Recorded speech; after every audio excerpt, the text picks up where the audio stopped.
ஒரு காட்டுல ஒரு முனிவர் இருந்தார். ஒரு நாள் அவரை தேடிட்டு 4 பேர் வந்தாங்க. சுவாமி, எங்களுக்கு ரொம்ப நாளா ஒரு சந்தேகம்னாங்க. என்னன்னு கேட்டார். இந்த உலகத்துல எவ்வளவோ காரியங்கள் நடக்குது, எது நியாயம் எது அநியாயம் அப்படின்னு புரிஞ்சுக்க முடியலன்னாங்க.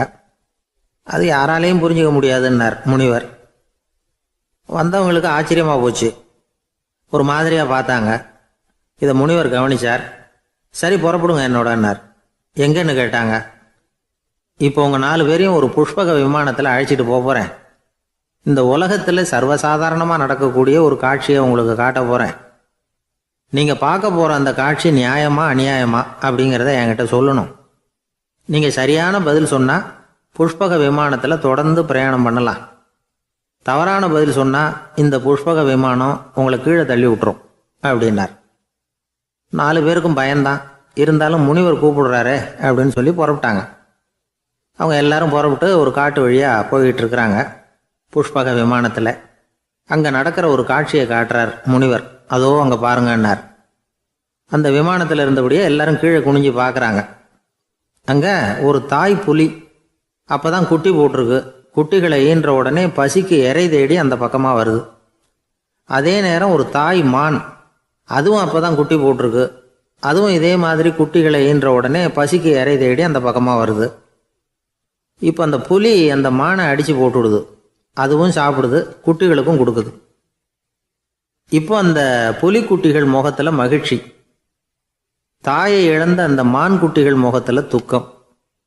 இப்போ அந்த முனிவர் 4 பேர்கிட்டையும் கேட்குறார், நீங்கள் இங்கே பார்த்தீங்களே, இதில் எது நியாயம் எது அநியாயம்? ஒவ்வொருத்தராக சொல்லுங்கள். உங்கள் பதில் சரியில்லைன்னா இந்த விமானம் உங்களை கீழே தள்ளி விட்டுரும். சொல்லுங்கள் பார்க்கலாம்னார். முதல்ல ஒருத்தன் சொன்னான், அந்த புலி செஞ்சது சரிதாங்க. அது பசிக்கு அதுதான் ஆகாரம். தன்னுடைய பசிக்கு தானே இறை தேடிக்கிட்டுது. அதில் என்ன தப்பு? அவ்வளவுதான். அதனால் புலி செஞ்சது நியாயம்தான் அப்படின்னா. அவ்வளவுதான், அந்த விமானம் அவனை அப்படியே கீழே தள்ளி விட்டுட்டுது. அதனால் அவன் கொடுத்த பதில் சரியில்லை அப்படிங்கிறது புரிஞ்சு போச்சு. இப்போ 2வது ஆள் சொன்னான், புலி செஞ்சது பாவம், அந்த தாய்மான் என்ன தப்பு பண்ணிச்சு? இப்போ அந்த குட்டிகளுக்கு யார் ஆதரவு? அதனால் புலி செஞ்சது அநியாயம் அப்படின்னா. அவ்வளவுதான், அவனையும் கீழே தள்ளி விட்டுடுது அந்த விமானம். இந்த பதிலும் சரியில்லை அப்படின்னு ஆயிட்டுது. இப்போ 3வது ஆள் வந்தான். முதல்ல 2 பேர் கீழே விழுந்ததை பார்த்துக்கிட்டு இருந்தான். அதனால் அவன் சொன்னான், ரெண்டுமே நியாயம்தாங்க. புலி இறை தேடினதும் இயற்கை, அதுக்கு மான் இறையானதும் இயற்கை. அதனால் இதில் ஒன்றும் தப்பு இல்லைன்னா. அவ்வளவுதான், அவனையும் அந்த விமானம் கீழே பிடிச்சி தள்ளி விட்டுது. இப்போ 4வது ஆள் வந்தான். முனிவர் கேட்டார், நீயாவது சொல்லுப்பா, இந்த செயலில் எது நியாயம்னார். அவன் தெளிவாக பதில் சொன்னான். அதாவது என்ன சொன்னான்னா, எனக்கு தெரியல அப்படின்னா. அவனை விமானம் கீழே தள்ளலை, சௌரியமாக அழைச்சிட்டு போட்டுது. இவனும் பிரயாணம் சௌக்கியமாக பண்ணானான். ஆக இதுதான் சரியான பதிலுங்கிறத முனிவர் உணர்த்தினார். இந்த கதையிலிருந்து நாம் புரிஞ்சுக்க வேண்டியது என்னன்னா, இந்த உலகத்தில் எவ்வளவோ காரியங்கள் நடக்குது.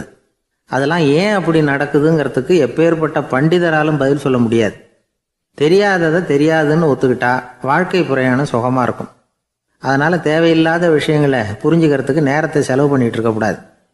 வாழ்க்கையை குழப்பிக்க கூடாது. வாழ்க்கைக்கு தேவையானது என்னவோ அதை மட்டும் புரிஞ்சுக்கிட்டா போதும். இந்த காலத்து ஆள் ஒருத்தன் ஒரு பெரியவரை தேடி வந்தான். ஐயா, ஒரு சந்தேகம்னா. என்ன உன்னுடைய சந்தேகம்னார். பகுத்தறிவுன்னா என்ன, விதின்னா என்ன அப்படின்னு கேட்டான். இதுக்கு அவரு, இப்போ உன்னுடைய வலது காலை தூக்குன்னார். தூக்கினான். சரி, இப்போ உன்னுடைய வலது காலை கீழே இறக்காம உன்னுடைய இடது காலையும் தூக்குன்னார். தூக்கினான். பொத்துன்னு கீழே விழுந்துட்டான். பெரியவர் சொன்னார், உன்னால் ஒரு காலை தூக்க முடிஞ்சுது, அதுதான் பகுத்தறிவு.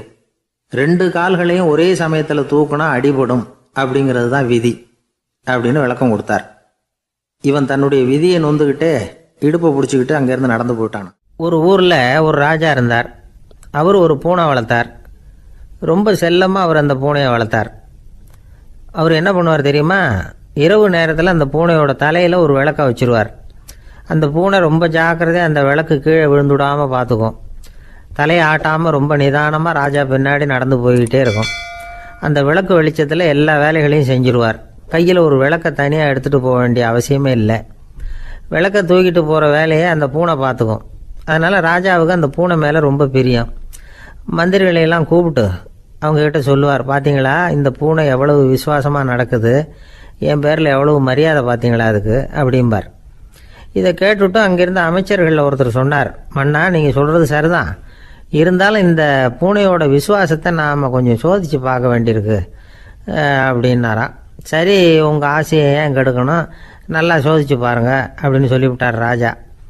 உடனே அந்த அமைச்சர் என்ன பண்ணார் தெரியுமா, எங்கேயோ புறப்பட்டு போனார். ஒரு 5-6 எலிகளை பிடிச்சிட்டு வந்தார். அரண்மனையில் ராஜா ஏதோ வேலை பார்த்துக்கிட்டு இருக்கிறாரு. பக்கத்தில் அந்த பூனை ரொம்ப பணிவாக நின்றுக்கிட்டு இருக்குது. அது தலையில் விளக்கு எரிஞ்சிக்கிட்டு இருக்கு. அமைச்சர் தான் பிடிச்சிட்டு வந்த எலிகளை அந்த பூனை பார்வையில் படுறது மாதிரி எதிரில் விட்டார். அந்த எலிகள்லாம் அங்கேயும் இங்கேயும் ஓட ஆரம்பிச்சிது. அதை பார்த்தது பூனை, அவ்வளவுதான். தலையில் இருக்கிற விளக்கை பற்றியும் கவலைப்படலை, ராஜாவை பற்றியும் கவலைப்படலை. ஒரே பாய்ச்சலாக பாஞ்சு எலிகளை துரத்த ஆரம்பிச்சுட்டுது. தலையில் இருந்த விளக்கு எங்கேயோ போய் விழுந்தது, அணைஞ்சு போச்சு. இருட்டில் ராஜா தடுமாற ஆரம்பிச்சுட்டார். இந்த சமயத்தில் அந்த அமைச்சர் மறுபடியும் விளக்கை ஏற்றினார், வெளிச்சம் வந்தது. அதுக்கப்புறம் அந்த அமைச்சர் பேசினார், அரசே பூனையோட விசுவாசத்தை பார்த்தீங்களா, எலி அது கண்ணில் படுற வரைக்கும் தான் விசுவாசமாக இருந்தது. அது மாதிரி எலியை பார்த்ததும் எல்லாத்தையும் விட்டுட்டு அதை துரத்த ஆரம்பிச்சுட்டு பார்த்தீங்களா. தான் அந்த பூனையை பற்றி நினச்சது தப்புங்கிறது அதுக்கப்புறம் தான் அந்த ராஜாவுக்கு புரிஞ்சுதான். சரி, இப்போ எதுக்கு இந்த கதையெல்லாம் அப்படிங்கிறீங்களா. இந்த பூனை மாதிரி தான் நம்ம மனசும். மனசை எவ்வளவு தான் பயிற்சி கொடுத்து பக்குவமாக வச்சுருந்தாலும் பார்க்குறதுக்கு பரமசாது மாதிரி தான் இருக்கும். பார்க்க வேண்டியதை பார்த்துட்டுதுன்னா பாஞ்சிரும். இந்த பூனை மாதிரி புலன் இன்ப பொருள்கள் கிட்டாத வரைக்கும் மனம் அடங்கி இருக்கிறது மாதிரி தான் தெரியும். கொஞ்சம் வாய்ப்பு கிடைச்சாலும் அது குதிக்க ஆரம்பிச்சிரும், தப்பு பண்ண ஆரம்பிச்சிரும். பெரிய பெரிய முனிவர்கள் வாழ்க்கையில் நடந்த வீழ்ச்சி இதை தான் நிரூபிக்குது. புலன்களின் ஆற்றல் அதிகம், அதனால் மனக்கட்டுப்பாடு பயிற்சிகளில் ரொம்ப எச்சரிக்கையாக இருக்கணுங்கிறார் சுவாமி சிவானந்தர். மது பழக்கத்தையே விட்டுவிட்டேன்னு உறுதியாக இருப்பான். கடை கண்ணில் பட்டுவிட்டதுன்னா கால் அவனை கேட்காமலே இழுத்துக்கிட்டு உள்ளே போயிடும். இதுதான் மனசுங்கிறது. அதுதான் அந்த ராஜா வளர்த்த பூனை. நம்மால் ஒருத்தன் அந்த ராஜா பூனை தலையில் விளக்க வச்சது மாதிரி இவன் தன்னுடைய தலையிலேயே ஒரு விளக்கை ஏற்றி வச்சுக்கிட்டு என்னத்தையோ தேட ஆரம்பித்தான். தேடிக்கிட்டு இருக்கிறான். தலையை ஆட்டாமல் நிதானமாக நடந்து ரொம்ப நேரமாக தேடிட்டு இருக்கிறான். அந்த சமயம் அங்கே வந்த ஒருத்தர், என்னத்தை தேடுறீங்கன்னு கேட்டார். அதுதான் மறந்து போச்சு அப்படின்னு இழுத்தான். சரி, கொஞ்சம் இப்படி உட்காருங்க, ஞாபகம் வந்ததும் தேட ஆரம்பிக்கலாம் அப்படின்னார் அவர். இவன் கொஞ்ச நேரம் உட்காந்து யோசித்தான். அப்புறம் திடீர்னு எழுந்திரிச்சான். ஞாபகம் வந்துட்டுதுன்னா. என்னன்னு கேட்டார். எங்கள் வீட்டில் இருந்த விளக்கை எங்கே வச்சேன்னு தெரியல, அதை தான் தேடிக்கிட்டு இருக்கிறேன், ஏற்றி வைக்கலாம்னு பார்க்குறேன் அப்படின்னா. இந்த உலகமே ஒரு நாடக மேடை, நாம் எல்லாரும் நடிகர்கள். இது ஞானிகள் சொல்கிறது. இது ஒரு பக்கம் இருக்கட்டும். இந்த உலகத்துக்குள்ளே எத்தனையோ நாடக மேடைகள், எத்தனையோ நடிகர்கள், எத்தனையோ நாடகங்கள், இதெல்லாம் எப்படி ஆரம்பமாச்சு, அதுதான் இன்றைக்கி தகவல். அதாவது ஆதி மனிதன் பேச ஆரம்பிக்கிறதுக்கு முன்னாடி சைகையாலேயே எல்லாத்தையும் சொல்லிக்கிட்டு இருந்தான். அதனால் அப்போவே நடிப்பு ஆரம்பமாயிட்டுது. முதல்ல ஒரு வேட்டையைத்தான் அவன் நடித்து காட்டியிருப்பான். இவன் எப்படி போனான், எதிரில் மிருகம் எப்படி வந்தது, அதோடு எப்படி சண்டை போட்டான், எப்படி அடித்து கொண்டுகிட்டு வந்தான், இதை அப்படியே மற்றவங்களுக்கு நடித்து காட்டியிருப்பான். ஏன்னா மொழி கிடையாது. இந்த காலத்துலலாம் நாடகங்களில் நடிக்கிறவங்கள நடிகர்கள்ங்கிறோம். ஒரு காலத்தில் இவங்களுக்கு என்ன பேர் தெரியுமா, திஸ்பியர்கள் அப்படின்னு பேரான். இதுக்கு காரணம் உண்டு. அதாவது 2000 வருஷத்துக்கு முன்னாடி கிரீஸ் நாட்டில் திசிவியஸ் அப்படின்னு ஒரு ஆள் இருந்தான். அவன் ஒரு பெரிய நாடக கலைஞன். அவன் சில இளைஞர்களை சேர்த்துக்கிட்டான், பயிற்சி கொடுத்தான், நாடக குழுவை உருவாக்கினான். நடிகர்களையும் நாடகத்துக்கு தேவையான பொருள்களையும் ஏற்றிக்கிட்டு போகிறதுக்கு ஒரு வண்டியையும் தயார் பண்ணான். அந்த வண்டியிலேயே அவன் கிரேக்க நாடு பூராவும் சுற்றினான். ஊர் ஊராக நாடகம் போட்டான். ஒரு ஊருக்கு போனதும் அங்கே நாடகம் நடத்த தியேட்டர் இருக்கா அப்படிங்கலாம் பார்க்கறது இல்லை அவன். ஏன்னா அப்போலாம் தியேட்டர்னா என்னென்ன தெரியாது. நாடகம்னா அது ஒரு மூடிய கொட்டைக்குள்ளே தான் நடத்தணுங்கிறது அப்போ யாருக்குமே தோணலை. இந்த வண்டி போகும், அதுவே ஒரு பகுதி அப்படியே ஒரு மேடை மாதிரி விரிச்சிக்கும். அதில் ஏறி நின்றுக்கிட்டு நாடகத்தை நடித்து காட்டுவாங்களாம். மக்கள்லாம் எதிரில் தரையில் உட்காந்து அதை பார்த்துக்கிட்டு இருக்கிறது. உலகத்தின் முதல் நடமாடும் தியேட்டர் இது தானா. இந்த திசைபியஸ் தான் முதலாக உலகத்தில் நாடகம்ங்கிற பொழுதுபோக்கை நடத்தி காட்டினவன் அப்படின்னு சொல்கிறாங்க. அவன் சொந்தமாக நாடகம் எழுதுனா, நடித்தான், நாடகத்தை இயக்கினான். அதனால தான் அவனை first man of the theatre அப்படின்னு சொல்லுவாங்க. அவன் தான் நாடக மேடையின் முன்னோடி. கிரேக்கர் காலத்திலேயே நாடக ஆசிரியர்கள், நடிகர்கள், ரசிகர்கள் இவங்கெல்லாம் உருவாயிட்டாங்களாம். நாடகத்தின் சரித்திரத்தில் இந்த 3 பிரிவும் ரொம்ப முக்கியம். அதாவது கிரேக்க தியேட்டர்கள்லாம் திறந்த வெளி மேடைகள் தான். பெரும்பாலும் மலைச்சரிவுகள், அதுவே படிப்படியாக பண்ணியிருப்பாங்க. கீழே அரைவட்ட வடிவில் மேடை, அதுக்கு ஆர்கெஸ்ட்ரான்னு பேர். பிற்காலத்தில் இதில் உட்காந்து இசைக்குழுவினர் வாய்ச்சதுனால இசைக்குழுவுக்கே ஆர்கெஸ்ட்ராங்கிற பேர் வந்துட்டுது. இப்போ கிரேக்க தியேட்டர்களில் ஒன்று, அதோட காலம் கிமு 340. அதை இன்னமும் பாதுகாத்து வச்சிருக்கிறாங்களாம். எபிடாரஸ் அப்படிங்கிற இடத்துல அது இருக்குதான். இன்னமும் அந்த தியேட்டரை பயன்படுத்திக்கிட்டு வர்றாங்களாம். சிறந்த கிரேக்க நாடகங்கள்லாம் அங்கே நடிக்கிறாங்களாம். ஆரம்ப காலத்திலேயே கட்டணம் கிடையாது. அப்புறம் பின்னாடி தான் நுழைவு கட்டணம்லாம் அப்படியே வந்துட்டு தான். நடிகர்கள் பளபளப்பான ஆடைகள் உடுத்தி இருப்பாங்களாம். இந்த குதிகால் உயர்ந்த காலணிகள் போட்டிருப்பாங்களாம். இதெல்லாம் பழைய குறிப்புகள். பலவிதமான உருவங்களில் மாஸ்க் அப்படின்னு சொல்லப்படுற முகமூடி. அதனால ஒரே நடிகர் பல வேடங்களில் நடிக்கிறது உண்டான். ஆரம்பத்தில் பெண் நடிகர்கள் கிடையாது, எல்லாம் ஆண் நடிகர்கள் தான். ரோமானியர்கள் தான் முதல் நிரந்தர நாடக மேடையை கட்டினவங்க. அதுதான் முதல் தியேட்டர். கிமு 1048 காலகட்டத்தில் பாம்பிங்கிற நகரத்தில் அதை கட்டியிருக்கிறாங்களாம். கிரேக்க ரோமானிய தியேட்டர்களின் அடிப்படையிலேயே இந்த இத்தாலிய வடிவ அமைப்பாளர்கள் இந்த குதிரை லாட வடிவில் ஒரு ஆடிட்டோரியத்தை உருவாக்கினாங்களாம். இப்படி அதை பற்றி நிறைய தகவல் இருக்குது. 1576 லண்டனில் இந்த வின்ஸ்பர்ரி, அப்புறம் இந்த பில்ட்ஸில், அப்புறம் ஜேம்ஸ் இப்படிங்கிற ஒரு முயற்சியால் தான் இங்கிலாந்தில் முதல் தியேட்டர் உருவாச்சான். அப்படி ஒருத்தர் இருந்தாராம். உலக நாடக மேடையின் வரலாறு இதுதான். அதாவது இப்பெல்லாம் அறிவியல் வளர்ச்சி அதிகமாயிட்டுது. திரைப்படம், தொலைக்காட்சி எல்லாம் வந்தாச்சு. ஒவ்வொரு வீடுமே ஒரு குட்டி தியேட்டர் மாதிரி ஆயிட்டுது. தொலைக்காட்சி முன்னாடி உட்காந்து எழுந்திருக்கவே மனசு வர்றதில்லை. ஒரு அம்மா ஒரு மனோதத்துவ டாக்டரை தேடிட்டு வந்தாங்களாம் இந்த காலத்தில்.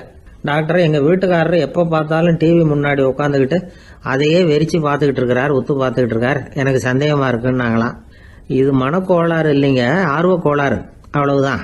இதுக்காக பயப்படாதீங்கன்னாராம் டாக்டர். அப்படி இல்லை டாக்டர், டிவி ஓடும் பொழுது நாம எல்லாம் அதை பார்க்குறோம் சரி, ஆனால் அவர் அப்படி இல்லை, டிவியை நிறுத்தினதுக்கு அப்புறமும் அதையே உத்து பார்த்துட்டு உட்காந்துருக்கிறார், அதனால தான் சந்தேகப்பட்டு உங்ககிட்ட வந்தேன் அப்படின்னாங்களாம். இருட்ட கண்டா பயம் உண்டாவதே அது ஏன்? இப்படி ஒரு கேள்வியை ஒரு பெரியவர்கிட்ட கேட்டாங்க. அதுக்கு அவர் பதில் சொல்றார்.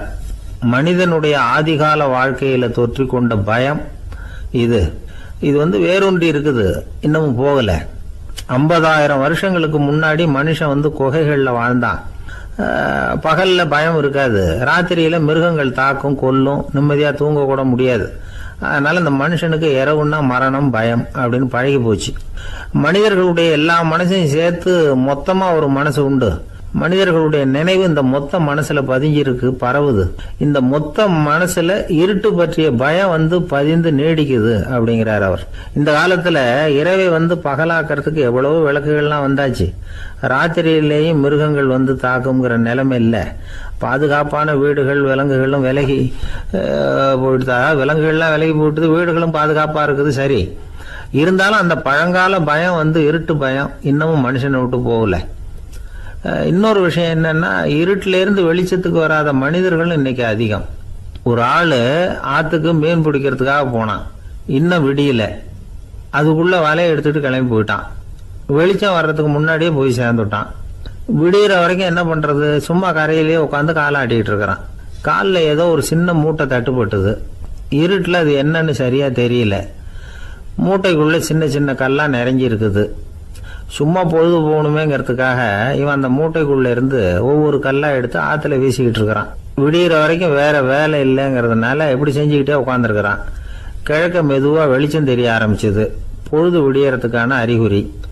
இதுக்குள்ள அந்த மூட்டையில இருந்த எல்லா கல்லையும் எடுத்து வீசி எறிஞ்சுட்டான். கடைசியா ஒரே ஒரு கல் மட்டும்தான் கையில பாக்கி இருந்தது. வெளிச்சம் வந்ததும் அந்த கல்லை பார்த்தான், அப்படியே திகைச்சு போயிட்டான். அடடா, இது வரைக்கும் தெரியாம தப்பு பண்ணிட்டோமே அப்படின்னு நினைச்சான். ஏன் தெரியுமா, அவன் கையில இருந்தது வெறும் கல் இல்ல, விலை வசந்த ரத்தன கல். அது இருட்டுல என்னன்னு புரியாததுனால மூட்டையில இருந்த எல்லா ரத்தன கல்லையும் ஆத்துல வீசி எறிஞ்சிருக்கிறான். இப்போ அவனுக்கு அழுகையே வந்துடும் போல இருந்தது. வாழ்க்கையை வசதி ஆக்கிக்கிறதுக்கான வாய்ப்பு அவனுக்கு இருந்தது, இருந்தாலும் இருட்டுல அதை இழந்துட்டான். அந்த வகையில அவனுக்கு கொஞ்சம் அதிர்ஷ்டம் இருந்திருக்குது. அதாவது ஏதோ ஒரு வகையில இருந்திருக்குது. அதனால தான் அந்த கடைசி கல்லை எரியறதுக்குள்ள வெளிச்சம் வந்துட்டுது. பல பேருக்கு அந்த அளவு கூட அதிர்ஷ்டம் வர்றதில்லை. எல்லாத்தையும் வீசினதுக்கு அப்புறம் தான் வெளிச்சம் வரும். என்னென்னு விவரம் தெரியாமலே எழுந்திரிச்சு வந்துடுவாங்க. வாழ்க்கைங்கிறது ஒரு பெரிய புதையல். அதை புரிஞ்சிக்காம மனுஷன் அதை வீசி எரிஞ்சுக்கிட்டு இருக்கான் அப்படிங்கிறது தான் பெரியவங்க கருத்து. சில பேருக்கு புரிஞ்சுக்கிற நேரம் வரும், அதுக்குள்ள வாழ்நாள்லாம் ஓடி போயிருக்கும். அதுக்கப்புறம் என்ன பண்றது?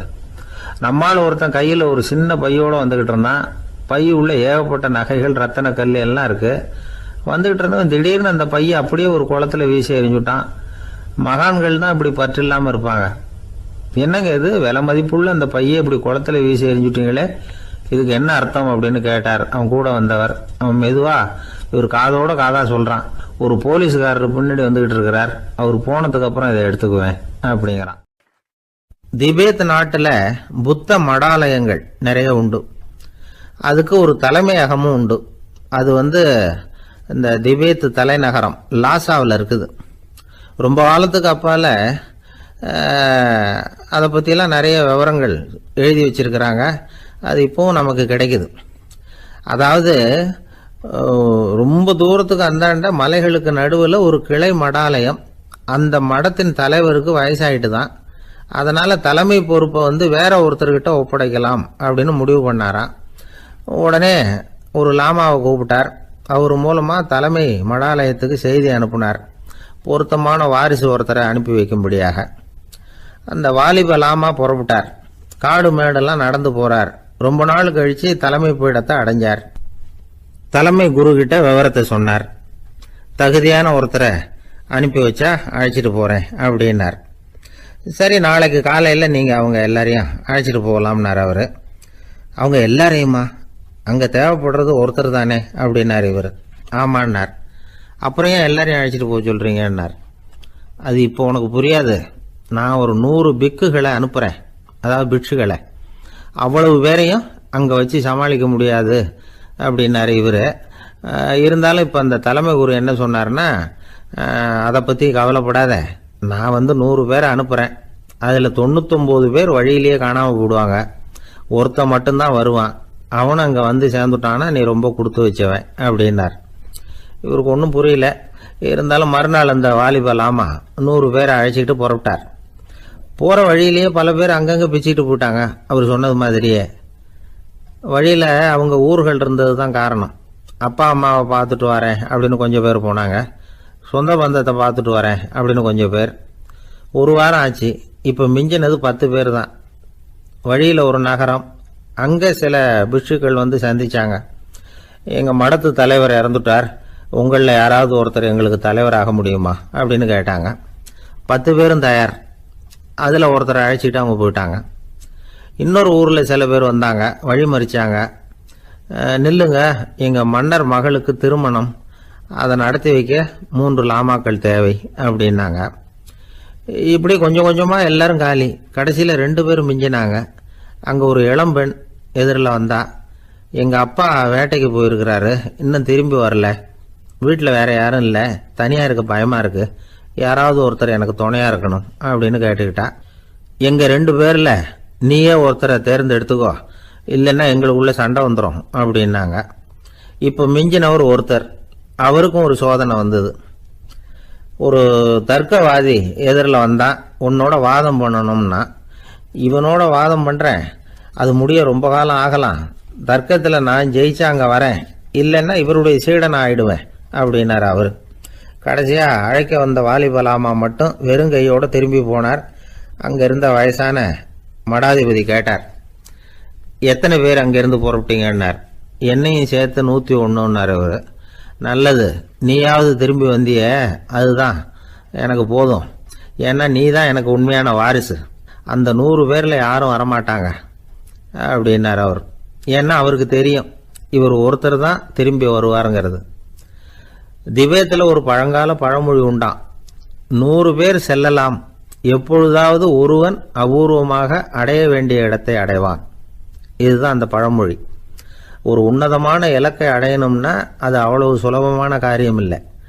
இந்த காலத்து மடாலயம் ஒன்று, அதில் ஒரு தலைவர், அவருக்கு வயசாயிட்டுது, தனக்கு ஒரு வாரிசை நியமிக்கணும் அப்படின்னு ஆசைப்பட்டார். ரொம்ப கஷ்டப்பட்டு ஒருத்தரை பிடிச்சார். தனக்கு வாரிசாக நியமிச்சுட்டு அவர் சமாதி ஆகிட்டார். புதுசாக பொறுப்பேற்றுக்கிட்டவர் அப்படியே உட்காந்துருந்தார். அவரை தேடிட்டு பத்திரிகை நிருபர்கள்லாம் வந்தாங்க, கேட்டாங்க. அவர் உங்கள் பொறுப்பில் அவர் பெரியவர் விட்டுட்டு போன இது எவ்வளவு சுமாராக தேரும், எவ்வளவு விட்டுட்டு போனார் அப்படின்னு கேட்டிருக்கிறாங்க. அது என்ன ஒரு 50 லட்சம் இருக்கும் அப்படின்னாராம். அவ்வளவும் பணமா அப்படின்னு கேட்டிருக்காங்க. இல்லைங்க, கடன் அப்படின்னாராம் இவர். இன்பம் துன்பம் இது ரெண்டும் சேர்ந்தது தான் வாழ்க்கை. இது எல்லாரும் சொல்லிகிட்டு இருக்கிற ஒரு உண்மை. அது சரி, இது ரெண்டும் வர்றதுக்கு என்ன காரணம்? துறவி ஒருத்தர் யோசித்து பார்த்துருக்கார். இன்ப துன்பம் தோன்றுவதற்கு முக்கியமாக 6 காரணங்கள் உண்டு அப்படிங்கிறார் அவர். அது என்னங்கிறத நாமளும் தெரிஞ்சு வச்சுக்குவோமே. இப்போ முதல் காரணம் சுயநலம். ஒரு தாயார் தன்னுடைய சுயநலம் கருதி தன்னுடைய மகன் இன்பமாக இருக்கணும்னு ஆசைப்படுறாங்க. மகனும் அப்படியே ஆசைப்படுறான். அதனால் தாயாரின் இன்ப துன்பங்களை பார்த்துட்டு மகனும் இன்ப துன்பம் அடையிறான். அந்த அம்மாவுக்கும் அதே நிலைமை தான். ரெண்டாவது காரணம் உறவு. நான் துறவியான பிறகு கூட உறவுங்கிற காரணத்தினால தான் தாயாருடைய சுக துக்கங்களை கண்டு நானும் சுக துக்கம் அடைகிறேன். என் தாயாருடைய நிலைமையும் இதுதான் அப்படிங்கிறார் ஒரு துறவி. மூணாவது காரணம் என்னென்னா அறிமுகம். எனக்கு அறிமுகமான ஒருத்தரை ரயில் நிலையத்தில் சந்திக்கிறேன். அவர் தன்னுடைய பணப்பையை எங்கேயோ தொலைச்சி விட்டு வருத்தப்பட்டுக்கிட்டு இருக்கிறார். நானும் வருத்தப்படுறேன். அந்த சமயத்தில் யாரோ ஒருத்தர் இதுதானே அவங்க பணப்பை அப்படின்னு சொல்லி கொண்டாந்து நீட்டுறார். பணப்பையை தொலைச்சவர் சந்தோஷப்படுறார், நானும் சந்தோஷப்படுறேன். இது அந்த துறவி சொல்கிற அனுபவம். நாலாவது காரணம் என்னென்னா கருணை. எனக்கு முன்னே தெரியாத ஒருத்தனை யாரோ ஒருத்தன் அடித்து காயப்படுத்தி போடுறான். கருணை காரணமாக நான் அதுக்காக துக்கப்படுறேன். அஞ்சாவது காரணம் எதையும் நம்புறது. ஒரு பசுமாட்டை ஒரு முரணை அடிச்சுக்கிட்டு இருக்கிறான் அப்படின்னு ஒருத்தர் நம்மகிட்ட சொல்கிறாருன்னு வைங்க, உடனே நான் துக்கப்படுறேன். இன்னொருத்தர் அந்த முரணனை போலீஸ்காரங்க பிடிச்சிட்டு போயிட்டாங்கன்னு சொல்கிறார். நான் உடனே சந்தோஷப்படுறேன். மூணாவதாக ஒருத்தர் முதல் 2 பேரும் சொன்னது பொய்யுங்கிறார். அப்போ நான் இன்ப துன்பம் ரெண்டுமே இல்லாமல் நிம்மதியாக இருக்கிறேன். இது ஒரு விதம். அடுத்தது 6வது காரணம் என்னென்னா தன்மயமாகுதல். ஒரு நாவல் படிச்சுக்கிட்டு இருக்கிறோம். அதில் வர்ற பாத்திரங்களோடு நாம் ஒன்றி போயிடுறோம். அதில் வர்ற பாத்திரங்கள் சிரிச்சுதுன்னா நாமளும் சிரிக்கிறோம், அது அழுதுன்னா நாமளும் அழறோம். அதெல்லாம் அந்த துறவி சொல்கிற அனுபவ உண்மைகள். இன்ப துன்பம் இது ரெண்டும் தோன்றுவதற்கு சுயநலம், உறவு, அறிமுகம், கருணை, எதையும் நம்புறது, தன்மயமாகிறது, இது எல்லாம் தான் முக்கிய காரணம் அப்படின்னு அவர் சொல்கிறார். ஆக கூடி ஒட்டு மொத்தமாக யோசனை பண்ணி பார்த்தா பிற பொருள்கள் மீது பற்றுதல் காரணமாக தான் நாம் இன்ப துன்பம் அடைகிறோம் அப்படிங்கிறத புரிஞ்சிக்க முடியுது. மனுஷன் இன்ப துன்பம் அடைகிறதுக்கு 7வது காரணம் கூட ஒன்று உண்டு அப்படின்னு சொல்லிகிட்டே வந்தார் ஒருத்தர். அது என்ன அப்படின்னு கேட்டோம். அதுதான் சார் இந்த நீங்கள் சொல்லிட்டு வர்ற இன்று ஒரு தகவல்னார். எப்படி சொல்கிறீங்கன்னு கேட்டோம். இன்று ஒரு தகவல் கேட்க ஆரம்பிக்கிறப்போ மனசில் இன்பம், ஆரம்பித்த உடனே இது ஏற்கனவே கேட்ட சமாச்சாரமாச்சே அப்படின்னு நினைக்கிறப்போ துன்பம் அப்படின்னு அதுக்கு ஒரு விளக்கம் கொடுத்தார் அவர்.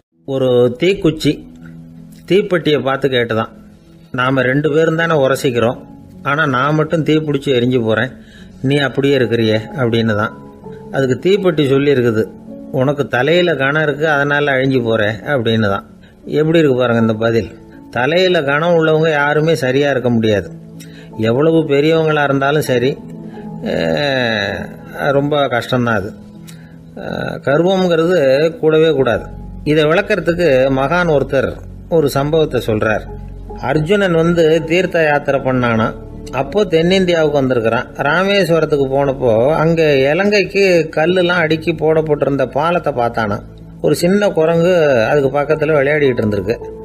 அதை பார்த்துட்டு அர்ஜுனன் சிரிச்சிருக்கான். ஏன் சிரிக்கிறேன்னு கேட்டிருக்கு அந்த குரங்கு. ராமன் மிகச்சிறந்த வில் வீரன். அப்படி இருக்கிறப்போ அவன் இலங்கைக்கு அம்புகளாலேயே ஒரு பாலம் கட்டியிருக்கலாம்.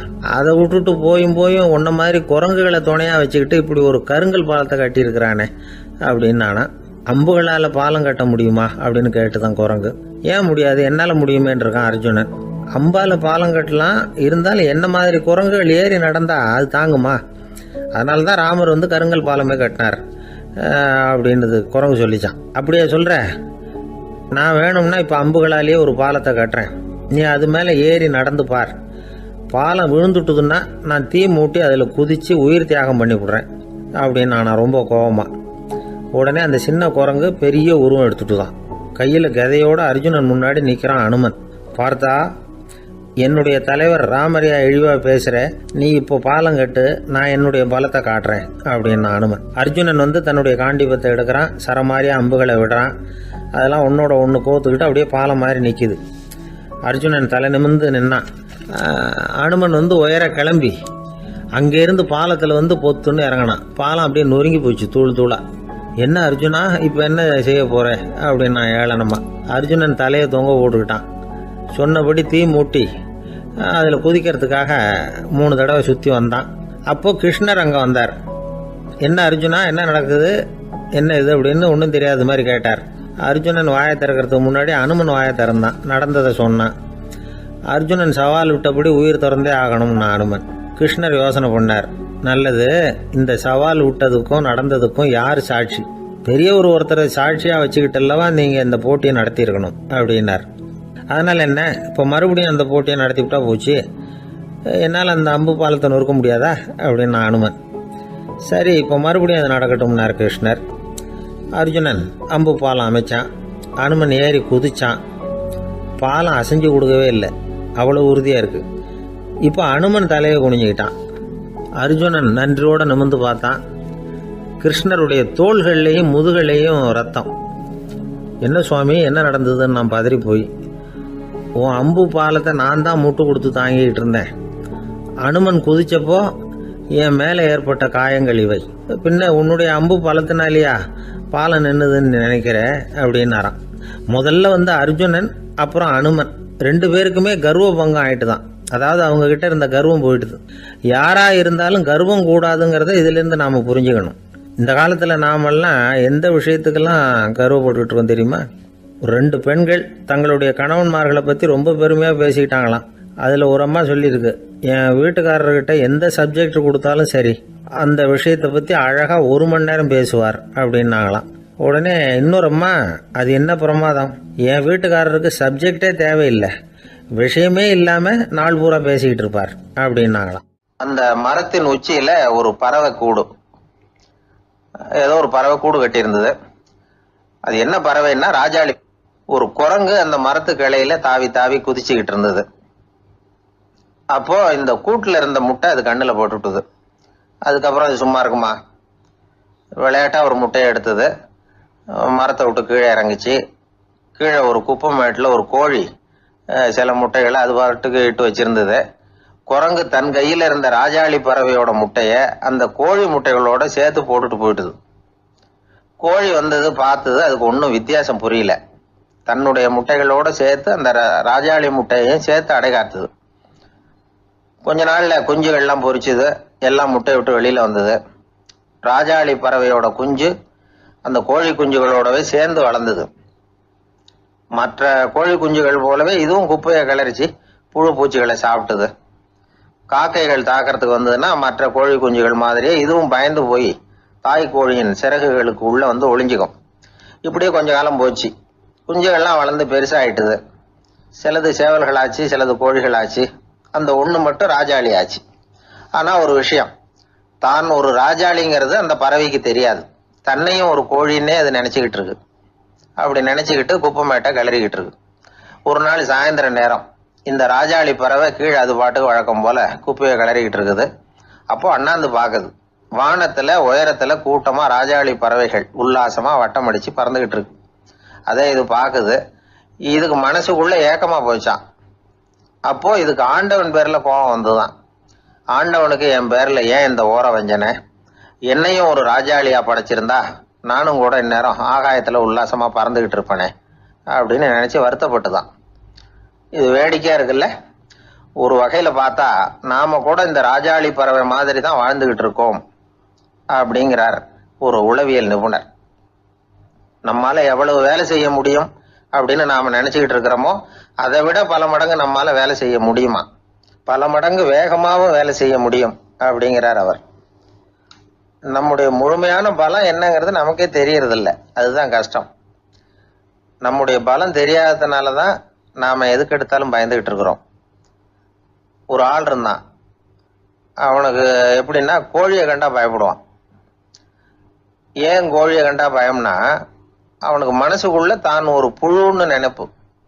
தன்னை ஒரு புழுவா நினைக்கும் பொழுது, புழுன்னா கோழி வந்து கொத்தும்ல, அதனால கோழியை கண்டு பயப்பட ஆரம்பிச்சிட்டான். இவன் நடுங்கிடுவான். எதிரில் கோழி வந்ததுன்னா உடம்பு பூரா நடுங்க ஆரம்பிச்சிடும். வீட்டில் இருக்கிறவங்க பார்த்தாங்க. இவனை அழைச்சிட்டு போய் ஒரு மனநோய் மருத்துவமனையில் சேர்த்துட்டாங்க. அங்கே உள்ள டாக்டர் இவருக்கு சிகிச்சையெல்லாம் கொடுத்தார். ஒரு வாரம் இவனை தங்க வச்சு வேண்டிய சிகிச்சையெல்லாம் கொடுத்து மன ரீதியாக அவனை மாற்றி, சரி இனிமேல் நீ வீட்டுக்கு போகலாம்னு சொல்லி அனுப்பி வச்சார். வீட்டுக்கு புறப்பட்டான். அப்போ சொன்னார், இதை பாருப்பா, நீ வீட்டுக்கு போகலாம், நேராக வீட்டுக்கு போ, நல்லா ஞாபகம் வச்சுக்கோ, இனிமே வந்து நீ ஒரு புழு கிடையாது, மனுஷன், தைரியமாக புறப்படு, போயிட்டு வா அப்படின்னு சொல்லி வழி அனுப்பி வச்சார். சரிங்க டாக்டர்னு சொல்லிவிட்டு இவன் புறப்பட்டு போனான். பாதி வழி போயிருப்பான். லேசா நிமிர்ந்து பார்க்குறான், எதிரில் ஒரு கோழி வந்துகிட்டு இருக்கு. அது பாட்டுக்கு சாதாரணமாக நடந்து வந்துகிட்டு இருந்தது. அவ்வளவுதான், இவன் உடம்பு கிடுகிடுன்னு ஆட ஆரம்பிச்சுட்டுது. திரும்பி ஓடி வந்துட்டான். டாக்டர் கேட்டார், ஏன்பா திரும்பி ஓடி வந்துட்டேன்னு. பாதி தூரம் போயிட்டேன் டாக்டர், எதிரில் ஒரு கோழி வந்துகிட்டு இருக்குது, அதான் பயமா இருந்தது, வந்துட்டேன்னா. டாக்டருக்கு ஒரு மாதிரி ஆயிடுது. அவர் சொன்னார், இதை பாருப்பா, நான் தான் சொன்னேனே, நீ ஒரு புழு இல்லை, மனுஷன். இனிமே நீ புழு கிடையாது, நீ ஒரு மனுஷன். நீ ஒரு புழு இல்லைங்கிறது இன்னமும் உனக்கு புரியலையா அப்படின்னார் டாக்டர். நான் புழு இல்லைங்கிறது எனக்கு தெரிஞ்சுட்டுது டாக்டர், இது அந்த கோழிக்கு தெரியுமான்னு தெரியலையே அப்படின்னா. இவெல்லாம் எந்த காலத்தில் மாறுறது? அதனால வாழ்க்கையில வெற்றி பெறணும் அப்படின்னு நினைக்கிறவங்க யாரா இருந்தாலும் தன்னுடைய பலம் என்ன அப்படிங்கிறத முதல்ல புரிஞ்சுக்கணும். தன்னுடைய சக்தியை புரிஞ்சுக்கிட்டவன் வெற்றி பெறுவது நிச்சயம். ஒரு நண்பர்கிட்ட பேசிக்கிட்டு இருந்தேன். அவருடைய உறவினர் ஒருத்தர் ஒரு நேர்முக தேர்வுக்கு போயிருந்தாராம், இன்டர்வியூக்கு. ரொம்பவும் பொறுப்பாகவும் கவனமாகவும் செயல்பட வேண்டிய பதவிக்கான நேர்காணல் அது. இவர் வந்து எழுத்து தேர்வுல ஏராளமான மதிப்பெண்கள் வாங்கிவிட்டார். அதனால அதை பத்தி கவலை இல்லை. இப்ப நேர்முக தேர்வுல தேர்வு பெறணும். ஏராளமான சான்றிதழ்கள் வச்சிருந்தார். நேர்காணல்ல கேட்கப்பட்ட எல்லா கேள்விகளுக்கும் சரியான பதில தான் சொன்னார். இருந்தாலும் பாருங்க, அந்த நேர்முக தேர்வுல அவர் தேர்ந்தெடுக்கப்படலை. என்ன காரணம் அப்படின்னு பின்னாடி விசாரிச்ச போதான் விவரம் தெரிஞ்சுதான். அது என்ன ஆயிருக்குதுன்னா, அந்த நேர்காணலின் போது இவர் வந்து நடந்துகிட்ட முறையில சில தவறுகள் நடந்து போச்சான். முக்கியமா வந்து 2 தவறுகள். ஒண்ணு, அவங்க ஒரு கேள்வியை கேட்டு முடிக்கிறதுக்குள்ளேயே இவர் பதில் சொல்ல ஆரம்பிச்சுட்டாராம். 2வது என்னன்னா, இவர் நாற்காலியில தாராளமா இயல்பா சாஞ்சி உட்காராம நாற்காலி முனையில உட்கார்ந்துருந்தாராம். இந்த 2 விதமான செயல்பாடுகளும் இவர் வந்து அவசரப்படுறவர், பதற்றப்படுறவர் அப்படிங்கிறதுக்கான அடையாளங்கள். அதாவது கேள்வியை கேட்டு முடிக்கிறதுக்குள்ளேயே முந்திக்கிட்டு பதில் சொல்றது. 2வது, நாற்காலியில இயல்பா தாராளமா உட்காராம நாற்காலி முனையில உட்கார்றது. பார்க்க போற வேலைக்கு அவசரம், பதற்றம் இது 2 இருக்கக்கூடாதான். அதனால மார்க் இருந்தும் சர்டிபிகேட் இருந்தும் அந்த வேலை வாய்ப்பு அவருக்கு கிடைக்கல. வேலை கொடுக்கறவங்க நம்ம கிட்ட இருந்து என்னதான் எதிர்பார்க்கறாங்க, இதை தெரிஞ்சு வச்சுக்கிறது நல்லது. முதல்ல மற்றவர்களுடன் தொடர்பு கொள்ளும் திறமை, அதாவது எபிலிட்டி டு கம்யூனிகேட். நீங்க நினைக்கிறத அழகா தொகுத்து வகைப்படுத்தி சொல்ல தெரியுதான்னு பார்ப்பாங்க. உங்க திட்டங்களை அடுத்தவங்க ஏற்றுக்கொள்ளக்கூடிய விதத்துல வெளிப்படுத்துறதுக்கு உங்களால முடியுதான்னு பார்ப்பாங்க. இதுக்கு என்ன செய்யறது? குழப்பம் இல்லாம சிந்திக்கணும், குழப்பம் இல்லாம பேசணும். 2வது விஷயம் என்னன்னா புத்திசாலித்தனம், அதாவது இன்டெலிஜென்ஸ். ஏத்துக்க போற வேலையை நல்ல விதமா செய்ய முடியுமா உங்களால, அதை எந்தெந்த வழியில செய்யலாம் அப்படிங்கிறத உங்களால தீர்மானிக்க முடியுமா, அந்த வேலைக்கான புது புது யோசனைகளை உங்களால சொல்ல முடியுமா அப்படின்னு பார்ப்பாங்க. இது இன்டெலிஜென்ஸ். 3வது தன்னம்பிக்கை, அதாவது செல்ஃப் கான்பிடன்ஸ். உங்களுக்கு அது உண்டா அப்படிங்கிறத கவனிப்பாங்க. எந்த சூழ்நிலையையும் சமாளிக்கணும், எப்படிப்பட்ட மனிதர்களையும் சமாளிக்கிற தைரியம் வேணும், அடுத்தவங்களை நமக்கு சாதகமா திருப்பக்கூடிய தன்னம்பிக்கை வேணும். 4வது பொறுப்புகளை முன்வந்து ஏற்றுக்கொள்ளுதல், வில்லிங்னஸ் டு அக்செப்ட் ரெஸ்பான்சிபிலிட்டி. பொறுப்புகள்ல இருந்து நழுவி போக ஆசைப்படாம செஞ்சு முடிக்கணும். 5வது வந்து முன் வருதல், இனிஷியேட்டிவ். வேலையோட முக்கியத்துவம் உணர்ந்து அதை ஏத்துக்கிட்டு தகுந்த நடவடிக்கைகளை தயங்காம எடுக்கிறதுக்கு முன் வரணும். 6வது என்னன்னு கேட்டீங்கன்னா தலைமைத்துவம், லீடர்ஷிப். 4 பேருக்கு தலைமை தாங்கி நல்ல விதத்துல நடந்துக்க தெரியுதா. 7வது கற்பனை திறன், இமேஜினேஷன். சில பிரச்சனைகள் வரக்கூடும் அப்படின்னு முன்கூட்டியே யூகிச்சு அதுக்கு தகுந்த மாதிரி நடவடிக்கை எடுக்கிற திறமை உண்டா அப்படிங்கிறத பார்ப்பாங்க.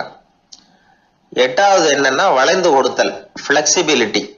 சூழ்நிலைக்கு தகுந்த மாதிரி, மாற்றங்களுக்கு தகுந்த மாதிரி அனுசரிச்சு நடந்துக்கிறதுக்கு தெரியுதா அவங்களுக்கு அப்படிங்கிறத கவனிப்பாங்க.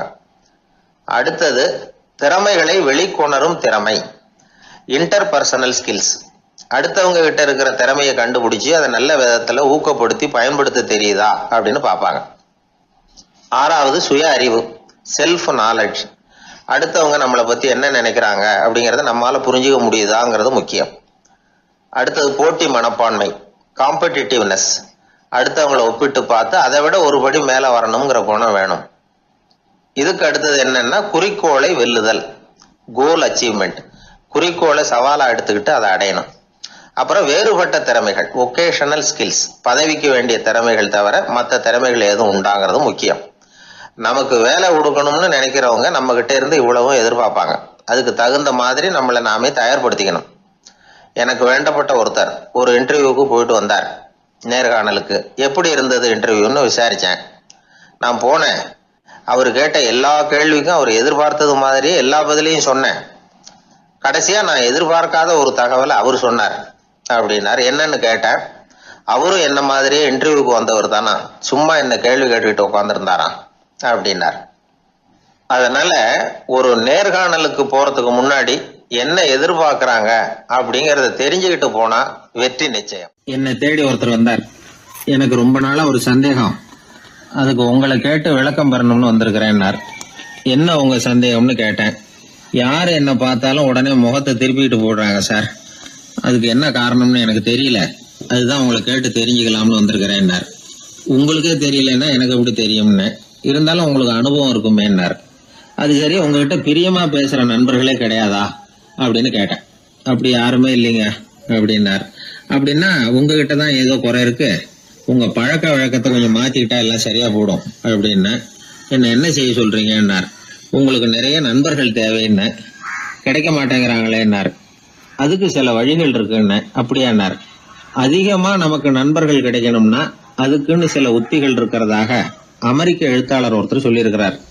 சரி, அப்படி அவர் என்னதான் சொல்லியிருக்கிறார் அப்படின்னா வரிசையா சொல்றேன் கேட்டுங்க அப்படின்னு சொல்லி அவர்கிட்ட சொல்ல ஆரம்பிச்சேன்.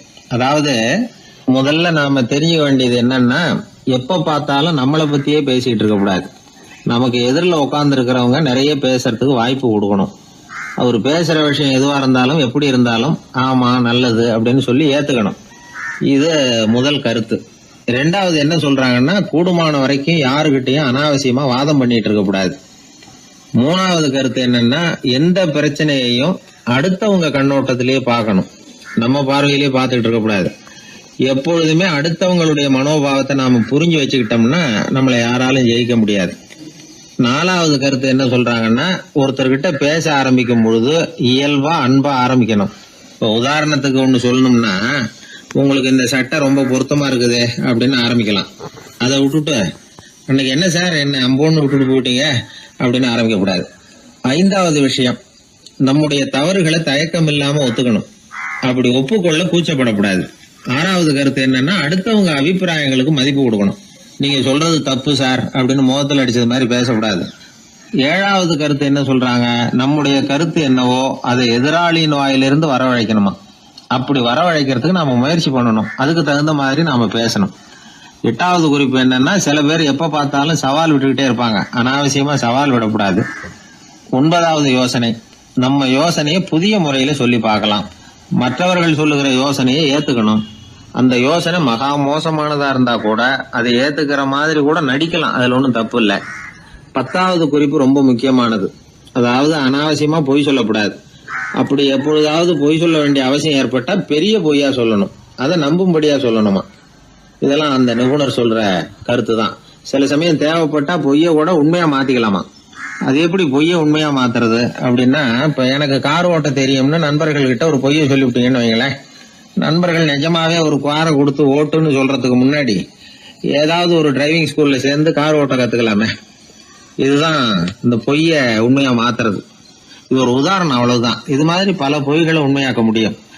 அப்படி பொய்ய உண்மையாக்கி கூட சில பிரச்சனைகளை தீர்த்திட முடியும். 11வது குறிப்பு என்ன சொல்லுதுன்னா, உயர்ந்த நோக்கங்களை மட்டுமே வெளியில பேசணும். உள் மனசு எவ்வளவு ஒட்டடை படிஞ்சு கிடந்தாலும் பரவாயில்ல. 12வது குறிப்பு, நல்ல நண்பர்களை தேடித்தான் பெறணும். அவங்க அவ்வளவு சுலபமா கிடைச்சிட மாட்டாங்க. இவ்வளவும் அனுபவசாலிகள் சொல்லி இருக்கிற குறிப்புகள். இந்த ஆலோசனைகளின்படி நடந்தா நமக்கு நல்ல நண்பர்கள் கிடைப்பாங்க. அதுக்கப்புறம் நமது வாழ்க்கை வெற்றி இருக்கிற திசையை நோக்கி வேகமா நகர ஆரம்பிக்கும். இந்த காலத்திலேயே நல்ல நண்பர்கள்லாம் எத்தனையோ பேர் உண்டு. ஒருத்தர் ரொம்பவும் கவலையோட நின்றுகிட்டு இருந்தார். கண்கள் கலங்கி போயிருந்தது, கிட்டத்தட்ட அழுதுகிட்டு இருந்தார். ஏன் சார் இப்படி அழறீங்க, என்ன ஆச்சு உங்களுக்குன்னு கேட்டேன். ஒரு மெதுவா கண்ணை தொடச்சிக்கிட்டு, என்னுடைய நண்பன் ஒருத்தன் ஒரு நாள் கோவத்துல என்னை பார்த்து உன்னோட 1 வருஷத்துக்கு பேச மாட்டேன் போன்னு சொல்லிவிட்டான், சபதம் போட்டுட்டான் அப்படின்னார். அதுக்காக இப்படி கவலைப்படுறீங்கன்னு கேட்டேன். அவர் சொன்னார், நான் அதுக்காக கவலைப்படல சார், அந்த 1 வருஷ கேடு என்னோட முடியுது, நான் அதை நினைச்சு எழுதுகிட்டு இருக்கிறேன் அப்படின்னா. இப்படிப்பட்ட நண்பர்களும் உண்டு. அதனால நல்ல நண்பர்களா பார்த்து நமக்கு சேர்த்துக்கிட்டோம்னா நம்ம வாழ்க்கையில எந்த முயற்சி எடுத்தாலும் அதுல சுலபமா வெற்றி கிடைக்கும். நாம யாரு, நம்ம தகுதி என்ன அப்படிங்கிற நினைப்பு எப்பவும் நமக்கு இருக்கணும். தகுதிக்கு மீறிய நினைப்பு தான் பல சமயங்களில் நம்மளை சிக்கலில் கொண்டு போய் விட்டுடுது. ஒரு பூனை இருந்துதான், அது தன்னை ஒரு பூனைன்னு தானே நினைக்கணும். அப்படி நினைக்கல, தன்னை ஒரு புலின்னு நினச்சிக்கிட்டு இருந்தது. தன்னை பற்றின தகுதிக்கு மீறிய நினைப்போடு அந்த பூனை அப்படியே நடந்து போய்கிட்டு இருந்ததான். அப்போது வழியில் ஒரு பெரிய யானை அது அமைதியாக நின்றுக்கிட்டு இருந்தது. இந்த யானை ரொம்ப பொறுமையாக நின்றுக்கிட்டு இருக்கிறது இந்த பூனைக்கு ஒரு மாதிரியாக தெரிஞ்சிருக்கு. ஏன்னா பொறுமையாக ஒருத்தர் இருந்தால் அவங்ககிட்ட போய் ஏதாவது வாலாட்டி பார்க்கலாம்னு ஒரு ஆசை வருது இல்லை. அது மாதிரி பொறுமையாக நின்றுக்கிட்டு இருக்கிறது பூனைக்கு அதுக்கிட்ட போய் கொஞ்சம் வாலாட்டி பார்க்கலாமே அப்படின்னு ஒரு ஆசை. உலக இயல்பு தானே இது. இந்த பூனை ரொம்ப நல்ல புள்ள மாதிரி அந்த யானை இருக்கிற பக்கமாக போகுது. அந்த யானையை சுற்றி சுற்றி வருது, உத்து பார்க்குது, வாய் துருதுருக்குது, வம்பு வளர்க்க ஆரம்பிக்குது. அந்த யானைகிட்ட போய் என்ன கேட்குது தெரியுமா? எல்லாருக்கும் ஒரு பக்கம்தான் வால் இருக்கும், ஆனால் உனக்கு என்ன இப்படி 2 பக்கமும் வால் இருக்கிறது மாதிரி இருக்கே அப்படிங்குது. இது வேண்டாத வேலை தானே. இருந்தாலும் அந்த யானை பொறுமையாக பதில் சொல்லுது. அப்படி இல்லை, பின்னாடி இருக்கிறது தான் வால், முன்னாடி இருக்கிறது தும்பிக்கை அப்படிங்குது. அதோடு விட்டுற வேண்டியது தானே, விடலை இந்த பூனை. அது சரி, தும்பிக்கை ஏன் அப்படி உருண்டையாக பெரிய தூணு மாதிரி இருக்குது, அது என்னத்துக்கு அப்படிங்குது. இதுக்கும் அந்த யானை பொறுமையாக பதில் சொல்லுது. ஓ, அதை கேட்குறியா? ஊற்றில் தண்ணி இருக்கும்ல, அதை உறிஞ்சி குடிக்கிறதுக்காக அப்படி இருக்குது அது அப்படின்னுது. சரி, எல்லாருக்கும் பல்லு வாய்க்குள்ளே தானே இருக்கும், உனக்கு என்ன வெளியிலே இருக்குது, அதுவும் இல்லாமல் இவ்வளவு பெருசாக இவ்வளவு நீளமாக இருக்குது அப்படின்னு கேட்குது பூனை. இவ்வளவு கேள்விக்கும் பொறுமையாக பதில் சொல்லிகிட்டே வருது அந்த யானை. பல்லு ஏன் வெளியில் நீட்டிகிட்டு இருக்குன்னு கேட்குதுல்ல, அதுக்கு அது என்ன பதில் சொல்லுதுன்னா, அதுவா ஒரு புலி என்கிட்ட வாலாட்டுதுன்னு வச்சுக்கா, அந்த சமயத்தில் அதை தாக்கிறதுக்காக இது இப்படி இருக்குது அப்படின்னு சொல்லிச்சான். இதை கேட்டதும் பூனை உழுந்து உழுந்து சிரிக்க ஆரம்பிச்சுட்டு தான் அலட்சியமாக. ஏன் சிரிக்கிறேன்னு கேட்டிருக்கு. என்னமோ பாயறது மாதிரி பேசுறிய, மலை எங்கேயாவது பாயறது உண்டா? நீ கருப்பாக பெருசாக இருக்கிற மலை மாதிரி இருக்கிற, உன்னால் எப்படி பாய முடியும், அது முடியாத காரியம் அப்படின்னு சொல்லிவிட்டு மறுபடியும் சிரிக்குது அந்த பூனை. என் உடம்பை பார்த்துட்டு தானே மலைன்னு சொல்கிற, நான் பாய வேண்டிய அவசியம் இல்லை, என்னுடைய எதிரியை பாய வச்சுருவேன் அப்படின்ட்டு. எப்படி பாய வைப்பேன்னு கேட்டுதான் பூனை. இந்த உன்னை பாய வைக்கிறேன் பார் அப்படின்னு சொல்லி அந்த பூனையை அப்படியே தும்பிக்கையால் லேசாக தூக்கி வேகமாக விட்டெறிஞ்சுதான். எங்கேயோ போய் தூரத்தில் பொத்துன்னு விழுந்தது அந்த பூனை. அப்பாடான்னு இடுப்பை பிடிச்சிக்கிட்டே எழுந்திரிச்சு நின்று பார்க்குது. தூரத்தில் அந்த யானை இன்னமும் பொறுமையாக ஆனால் கம்பீரமாக நின்றுக்கிட்டு இருக்குது. இப்போ தான் அந்த பூனைக்கு ஞானோதயம் பிறக்குதான். யானை பாய வேண்டிய அவசியம் இல்லை, அதுக்கு நீளமாக தும்பிக்கை இருக்குது அப்படிங்கிறத அது புரிஞ்சுக்கிட்டு தான். வலியாரிடம் வாயாடக்கூடாது அப்படிங்கிற பாடத்தை இந்த பூனை கற்றுக்கிட்டது. இந்த காட்சி பாவேந்தர் பாரதிதாசன் கைவண்ணத்தில் ஒரு கவிதையாக உருவெடுத்து வருது. பாவேந்தர் எழுதின கவிதை என்ன தெரியுமா? 2 பக்கமும் வாலா என்றது பூனை, எதிரிலே தும்பிக்கை என்றது யானை, உருண்ட துதிக்க ஏனோ என்றது பூனை, ஊற்று நீரை உறிஞ்ச என்றது யானை, திரண்டு நீண்ட பல் ஏன் என்றது பூனை, சீரும் புலியை தாக்க என்றது யானை, இருண்ட மலை பாயாதென்றது பூனை, எடுத்தெறிந்தது பூனையை போய் யானை. இந்த கவிதையில் ஒரு பாடமும் இருக்குது, படமும் இருக்குது. அதாவது இதை படிக்கவும் முடியுது, பார்க்கவும் முடியுது. வலியார்கிட்ட வாயாடக்கூடாதுங்கிற சின்ன பிள்ளைங்க மட்டும் இல்லை, பெரியவங்களுக்கும் தேவையான கருத்தை இதிலேருந்து நாம் புரிஞ்சிக்க முடியுது. ஒருத்தன் அப்படி தான் ஆத்தங்கரையில் பொறுமையாக உட்காந்துக்கிட்டு இருந்த இன்னொருத்தனை போய் தலையில் கூட்டினான். அவன் பார்த்தான், உடனே ₹1 எடுத்து இவன் கையில் கொடுத்தான். இவனுக்கு ஒன்றும் புரியல. அவன் சொன்னான், இந்த ஊரில் இப்படி ஒரு வழக்கம், யாரை கூட்டினாலும் ஒரு கூட்டுக்கு ₹1 விதமாக கொடுத்துட்றது பழக்கம் அப்படின்னு பொறுமையாக சொல்லியிருக்கிறான். இவனுக்கு ரொம்ப ஆசை உண்டாயிட்டுது. உடனே ஊருக்குள்ளே ஓடினான். கொஞ்ச நேரம் கழித்து திரும்பி ஓடி வந்தான். அந்த முதல் ஆசாமியை மறுபடியும் பார்த்தான். உங்கள் பேச்சை கேட்டுவிட்டு ஊருக்குள்ளே போய் ஒரு பெரிய ஆசாமியை பார்த்து அவன் தலையில் 10 குட்டு கூட்டினேன். ஆனால் அவன் உடனே என்கிட்ட இருந்ததை எடுத்து என் கையிலேயே கொடுத்துட்டான் அப்படின்னா. என்னத்தை பணத்தையான்னு கேட்டிருக்கிறான். இல்லை பல்லு அப்படின்னு சொல்லி கையில் காட்டினான். ஒரு ரயில் வேகமாக போயிட்டுருக்கு. அது ஒரு ரயில்வே ஸ்டேஷனில் கொஞ்சம் நேரம் நின்றுது. அப்போ அதில் ஒரு ஆள் ஏறினார். தலையில் ஒரு மூட்டையை வச்சுருந்தார். மூட்டையை தலையில் சுமந்துக்கிட்டே உள்ளே வந்தார். மூட்டையை தலையில் சுமந்துக்கிட்டே ஒரு இடத்துல உட்காந்தார். ரயில் மறுபடியும் புறப்பட்டுது. இவர் தன் தலையில் இருந்த மூட்டையை கீழே இறக்கி வைக்கணும்ல, வைக்கல, சுமந்துக்கிட்டே வரார். எதிரில் உட்காந்துருந்தவர் கேட்டார், ஏங்க ஏன் இப்படியே உட்காந்துருக்குறீங்க தலையில் மூட்டையை வச்சுக்கிட்டு, மூட்டையை கீழே இறக்கி வைக்கலாமே அப்படின்னார். வேணாங்க, பாவம், தலையில் இருக்கிற மூட்டையை இறக்கி ரயிலில் வச்சா ரயிலுக்கு பாரம் அதிகமாக இருக்கும் அப்படின்னார் அவர். இப்படி ஒரு ஆளை பார்த்தா நமக்கு சிரிப்பு தான் வரும். ஏன்னா ரயிலுங்கிறது அந்த மூட்டையையும் சேர்த்து சுமந்துக்கிட்டு தான் போகுது. அவன் அந்த மூட்டையை தலையில் வச்சுருந்தாலும் ஒன்று தான், தரையில் வச்சுருந்தாலும் ஒன்று தான். அதனால் ரயிலுக்கு எந்த மாற்றமும் ஏற்பட போகிறதில்ல. அதே மாதிரி தான் நம்ம மனமும். இதுவும் ஒரு தேவையில்லாத சுமை, அனாவசியமாக சுமந்துக்கிட்டு இருக்கிறோம். இதை கீழே இறக்கி வச்சுட்டா வாழ்க்கை பிரயாணம் சுகமாக இருக்கும். ரயில் பிரயாணம் பண்ணுற அந்த ஆள் மூட்டையை சுமக்கிறான், வாழ்க்கை பிரயாணம் பண்ணுற நாம மனசை சுமக்கிறோம். இது ரெண்டுக்கும் எந்த வித்தியாசமும் இல்லை. மனசை கீழே இறக்கி வச்சுட்டா பாரம் இல்லாமல் வாழலாம், பறவைகள் மாதிரி பறக்கலாம், குழந்தைகள் மாதிரி கள்ளங்கபடம் இல்லாமல் வாழலாம். இந்த வெளி உலகத்தில் நாம் நிலை பெற்று இருக்கணும், வேரூன்றி இருக்கணும். அதே சமயம் நம்முடைய உள்வெளியில் ஆன்மீக வாழ்க்கையில் பாரம் இல்லாமல் இருக்கணும். அப்போ பறக்கணும், நதியை போல் ஓடணும், மிதக்கணும். பயணம் சுகமாக இருக்கும், களைப்பு தெரியாது, கவலை தெரியாது. ஒரு சீடன் போதி தர்மரை நாடி வந்தான். குருவே, நீங்கள் என்ன வெறுமையாக இருக்க சொன்னீங்க, நான் இப்போ மறுபடியும் வெறுமையானவன் ஆகிட்டேன், அதனால் இப்போ என்ன செய்ய சொல்கிறீங்க என்ன அப்படின்னு சொல்லி நின்னான். உடனே அந்த குரு பக்கத்தில் இருந்த ஒரு குச்சியை எடுத்து அவன் தலையில் அடித்து, போய் அந்த வெற்றுத்தன்மையையும் வீசி எறிந்து விட்டு வா அப்படின்னார். நான் இப்போ காலியாக இருக்கிறேன்னு ஒருத்தன் சொல்கிறான்னு வச்சுக்கோங்க, அது உண்மை இல்லை. ஏன்னா இன்னமும் அதில் நான்கிற எண்ணம் இருக்குது. எந்த சிந்தனையும் இல்லாமல் இருக்கிறது கடினம்தான். ஆனாலும் மனிதன் அதில் உள்ள நுட்பத்தை புரிஞ்சுக்கிட்டான்னா இவ்வளவு தூரம் தூக்கி சுமந்துக்கிட்டு வந்த அந்த மனதின் முட்டாள்தனத்தை அவனே பார்த்துட்டு சிரிப்பான். இதுதான் பெரியவங்க சொல்லியிருக்கிற ஆலோசனை. நம்மால் ஒருத்தன் தலையில் ஒரு பெரிய மூங்கில் கூடையோடு ரயிலில் உட்கார்ந்தான். கூடை தலையில் இருந்தது, கீழே இறக்கி வைக்கல. எதிரில் இருந்தவர் கேட்டார், ஏங்க எதுக்காக அதை அனாவசியமாக சுமந்துக்கிட்டே இருக்கீங்க, கீழே இறக்கி வைங்களேன்னார். இல்லைங்க, நான் வீட்டை விட்டு புறப்படும் பொழுதே என் பையன் சொல்லிவிட்டான், கூடையை தலையை விட்டு இறக்கக்கூடாதுன்னு அப்படின்னார். அவன் சின்ன பையன், விவரம் இல்லாமல் சொல்லியிருப்பான். இப்போ என்ன நேரில் வந்தால் பார்த்துக்கிட்டு இருக்கிறான், நீங்கள் இறக்கி வைங்கன்னார் அவர். அவன் நேரில் பார்த்துக்கிட்டு இல்லை, இருந்தாலும் நான் இந்த கூடையை கீழே இறக்கி வச்சா அது அவனுக்கு தெரிஞ்சிடும் அப்படின்னாரு இவர். அது எப்படின்னார் அவர்.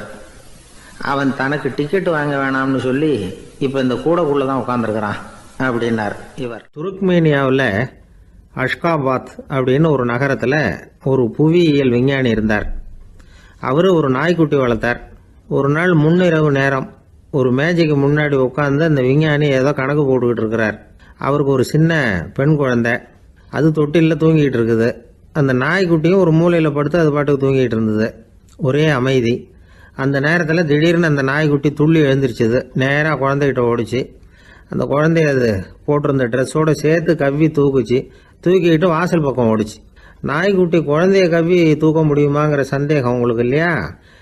நீங்கள் நம்ம ஊர் நாய்க்குட்டியவே பார்த்து பழக்கப்பட்டிருக்கீங்க. அதனால் நம்புறதுக்கு சிரமமாக இருக்கும். அந்த ஊரில் எல்லாம் அது ரொம்ப ஸ்ட்ராங்காக இருக்கும். ஏதோ கண்ணுக்குட்டி மாதிரி இருக்கும். விஞ்ஞானி அதை பார்த்துட்டார். உடனே அந்த நாய்க்கு வெறி பிடிச்சிட்டுதுன்னு முடிவு பண்ணிட்டு தன்னோட கை துப்பாக்கியை எடுத்துக்கிட்டு ஓடி வந்தார். அவர் வெளியில் நாய்க்குட்டி எங்கே அப்படின்னு பார்த்து தேடுறார். அந்த நேரத்தில் அந்த வீடு இடிஞ்சு விழுது. காரணம் பூமி அதிர்ச்சி. இப்படி பூமி அதிர்ச்சி உண்டாக போகுதுங்கிறது அந்த நாய்க்குட்டிக்கு முன்னாடியே தெரிஞ்சு போச்சு. அதுதான் குழந்தைய தூக்கிட்டு வெளியில் ஓடி வந்திருக்குது. அது மூலமாக அந்த குடும்பத்தையே காப்பாற்றிருக்குது அந்த நாய்க்குட்டி. இந்த சம்பவம் நடக்கிறதுக்கு 3 நாளைக்கு முன்னாடியே சில பிராணிகளுக்கு இப்படி நடக்க போகுதுங்கிறது தெரிஞ்சிருக்குதான். ஆமாம், அந்த நகரத்தில் 3 நாளைக்கு முன்னாடியே பாம்பு, பல்லி இதெல்லாம் அது தங்கியிருந்த வலையை விட்டு வெளியில் ஓடி வந்துட்டுது. அதே மாதிரி அங்கே இருந்த புறாவெல்லாம் பறந்து போயிடுச்சான். இதே மாதிரி யுகோஸ்லோவியாவில் கூட ஒரு நகரம். அங்கே ஒரு நாள் ராத்திரி ஒரு மிருக காட்சி சாலையில் திடீர்னு ஒரு பெரிய கலவரம், கூச்சல், குழப்பம். அங்கே இருந்த கழுதை, புலி, யானை, பறவை எல்லாம் கண்ணாபின்னான்னு கத்த ஆரம்பிச்சுட்டுது. நீர் யானை அதுக்குன்னு போட்டிருந்த தடுப்பையே தாண்டி குதிச்சு வெளியில் வந்துட்டு தான். மறுநாள் தான் எல்லாருக்கும் விஷயம் புரிஞ்சுது. அடுத்த நாள் காலையில் அங்கே பூமி அதிர்ச்சி உண்டாயிட்டுது. இப்போ பாருங்க, அதாவது மனுஷனை போய் தீர்க்க தரிசி அது இதுன்னு சொல்லிட்டு இருக்கிறோம். இவனை விட அது பரவாயில்லைன்னு தோணுது. அதாவது மிருகங்கள் ஒன்று நடக்க போகுதுங்கிறத முன்னாடியே புரிஞ்சுக்குதே. சரி, இதெல்லாம் எப்படி அது முன்கூட்டி புரிஞ்சுக்குது? அதுதான் படைப்பு ரகசியம். அதை கண்டுபிடிக்கிறதுக்கு தான் மனுஷன் ஆராய்ச்சி பண்ணிகிட்டு இருக்கிறான். விஞ்ஞானிகளோட ஆராய்ச்சியெல்லாம் ஒரு பக்கம் இருக்கட்டும், வீட்டுக்குள்ளேயே சில ஆராய்ச்சி பண்ணி பாருங்களேன். இப்போ சில யோசனை சொல்லி அதை சோதனை பண்ணி பாருங்க அப்படின்னு ஒருத்தர் சொன்னாராம். அதாவது இப்போ மழை வருமா வராதா அப்படின்னு தெரிஞ்சுக்கணுமா, உடனே ஒரு பூனைக்குட்டி பின்னாடியே மெதுவாக போய் அது என்ன செய்யுதுன்னு கவனித்து பார்க்கணும். பூனைக்குட்டி தன்னோட பாதத்தினால சுகத்தில் அப்படி கீறிக்கிட்டு இருக்கும். அப்படி கீறினா கண்டிப்பாக மழை வரும். சில சமயம் பூனைக்குட்டி அப்படி மல்லாந்து படுத்துக்கிட்டு பாதத்தை உயர தூக்கும், அப்படியும் புரளும். இப்படி செஞ்சதுன்னா அன்னைக்கும் மழை இருக்காது. அதனால் முன்னாடி இருந்தது மழை வர்றதுக்கு அறிகுறி, இது மழை இல்லைங்கிறதுக்கு அறிகுறி. பறவைகள், பிராணிகள் இதுகளோட நடவடிக்கைகளை பார்த்துட்டு அதையெல்லாம் அடிப்படையாக வச்சு தான் காலநிலையை கண்டுபிடிக்கிற கருவிகளை கண்டுபிடிச்சிருக்கிறாங்க. வாத்து இருக்குல்ல, சில சமயம் தன்னோட அழகை தன்னோட இறகுகளில் அப்படியே புதைச்சிக்கும். அப்படி செஞ்சால் குளிர்காலம் வரப்போகுதுன்னு அர்த்தம். பருவநிலை குளிராக மாறப்போகுதுங்கிறதுக்கு இதுதான் அறிகுறி. சிட்டுக்குருவி இருக்குதுல்ல, அதெல்லாம் புழுதியில் உழுந்து புரளும். சிறகுகளை படபடன்னு அடிச்சுக்கும். அப்படி செஞ்சால் மழை வரப்போகுதுன்னு அர்த்தம். ஒன்று மட்டும் நாம் நல்லா தெரிஞ்சுக்கணும். இயற்கையின் சீற்றம்னு சொல்கிறோம் இல்லையா, இயற்கை ஏன் நம்ம மேலே கோவப்படுது? இயற்கையை நாம் அனுசரித்து போகிறதில்ல, அதனால் கோவப்படுது.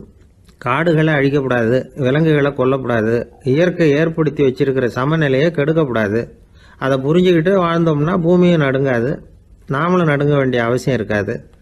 ஒருத்தர் இருந்தார், சாராய கடைக்கு போனாராம், நிறைய சாப்பிட்டார்.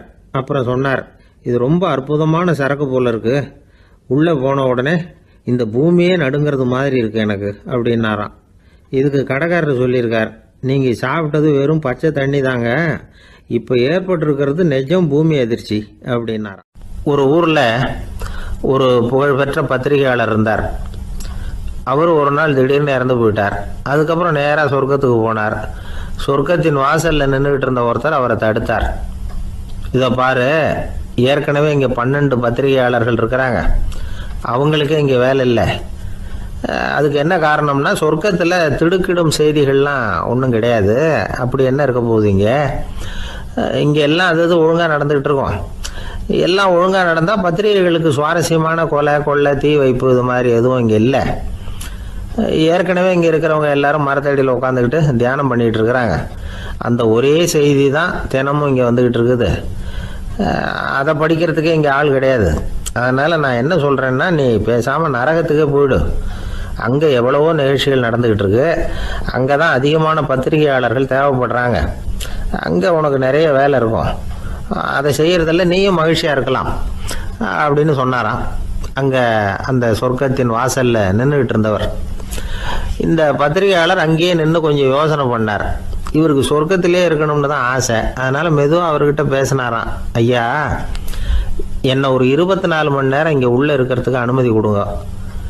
இங்கே இருக்கிற பல பத்திரிகையாளர்களை எனக்கு தெரியும். அவங்களில் சில பேரை சமாதானப்படுத்தி மெதுவாக பேசி நரகத்துக்கு அனுப்பி வச்சுட்றேன். நான் இங்கே இருந்துக்கிறேன். உங்கள் கணக்குப்படி 12 பேருக்கு மேலே இங்கே தாண்டாது, அப்படி பார்த்துக்கிறேன் அப்படின்னாராம். அவரும் யோசனை பண்ணி பார்த்துட்டு, சரி அப்படியே உனக்கு அனுமதி கொடுக்குறேன், ஆனால் ஒரு விஷயம், 24 மணி நேரம் தான் அனுமதி, அதுக்குள்ளே எல்லாம் நடக்கணும் அப்படின்ட்டுருக்கார். சரின்னு சொல்லிவிட்டு இந்த பத்திரிகையாளர் உள்ளே போனார். யோசனை பண்ணார், திட்டம் போட்டு ஒரு பொருளையை கிளப்பி விட்டார். சக பத்திரிகையாளர்கள் எல்லாம் கூப்பிட்டு சொன்னாராம், இந்த பாருங்க, நரகத்தில் ஒரு பெரிய தினசரி பேப்பரை கொண்டுகிட்டு வர்றதுக்காக திட்டம் போட்டுக்கிட்டு இருக்காங்க. அதுக்கு பல அதிகாரிகள் தேவைப்படுறாங்க, நிறைய சம்பளம் கிடைக்கும். யார் யாரெல்லாம் நரகத்துக்கு போக ஆசைப்படுறாங்களோ அவங்கெல்லாம் போகலாம் அப்படின்னு ஒரு பொருளையை கிளப்பி விட்டார். 24 மணி நேரம் கழித்து வாசல் பக்கம் போனார். அங்கே இருந்தவர்கிட்ட எத்தனை பேர் வெளியேறினாங்கன்னு விசாரிச்சாராம். அப்போ அவர் இவரை, நீ வெளியே போகக்கூடாது, முதல்ல உள்ளே தான் இருக்கணும் அப்படின்னு தடுத்தாராம். அப்புறம் சொன்னாராம், நீ சொன்ன செய்தியை கேட்டதும் இங்கே இருந்த எல்லா பத்திரிகையாளர்களுமே நரகத்துக்கு போயிட்டாங்கப்பா, உள்ளே யாருமே இல்லை, அதனால் நீ உள்ளே இருக்கலாம் அப்படின்னாராம்.